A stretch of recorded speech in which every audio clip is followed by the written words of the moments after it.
To understand the scale of the monster we are talking about, we first have to go back to 2009, deep inside the Cerrejón coal mine in northern Colombia. This isn't just a mine, it is a window into a lost world, a layer of the earth that dates back 60 million years to the Paleocene epoch, just moments after the dinosaurs were wiped out by the asteroid. In this sweltering, tropical graveyard, paleontologists unearthed a vertebrae, a backbone fossil, that was so impossibly large, they initially assumed it belonged to a crocodile or a prehistoric whale. But when they assembled the pieces, a terrifying reality set in: it was a snake. But not just any snake. This was Titanoboa cerrejonensis. A cold-blooded leviathan that defied all biological logic. Imagine a standard yellow school bus, roughly 40 feet long. Now imagine that bus is alive, covered in scales, and weighing over 2,500 pounds. That is Titanoboa. If this creature were to slither down a modern hallway, its body would scrape the walls on both sides, being thick enough to reach a grown man's waist. It grew this massive not by magic, but by heat.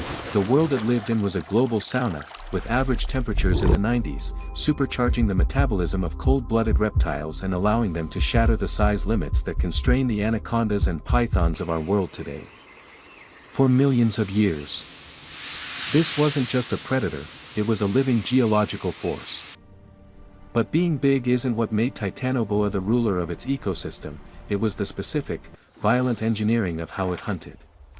In the murky, silt-filled river systems of prehistoric South America, Titanoboa was the apex predator, but it didn't hunt small game. It evolved to kill other monsters. Its ecosystem was filled with giant turtles like the carbonomes, which had shells the size of a smart car, and the dinosaurs, ancient relatives of crocodiles that grew up to 20 feet long. Titanoboa ate them for breakfast. Unlike modern vipers, Titanoboa didn't rely on venom. It didn't need it. It was a constrictor, arguably the most powerful one in the history of life on Earth. Scientists estimate that when Titanoboa wrapped its coils around a crocodile, it exerted a crushing pressure of over 400 pounds per square inch. To put that into perspective, imagine lying on the ground and having the entire Brooklyn Bridge stacked on top of your chest. That is the force this animal generated. It wouldn't just suffocate its prey, that kind of pressure would snap the ribs of a crocodile like dried twigs and stop the flow of blood through the veins instantly, causing the prey's heart to fail before it could even attempt to fight back. It was a stealth hunter, waiting perfectly still in the dark water until a crocodile swam too close, striking with the speed of a whip and ending the fight before it even began. So, where did the king go? If Titanoboa was the perfect killing machine, why aren't they swimming in the Amazon River today? The answer lies in the thermostat of our planet.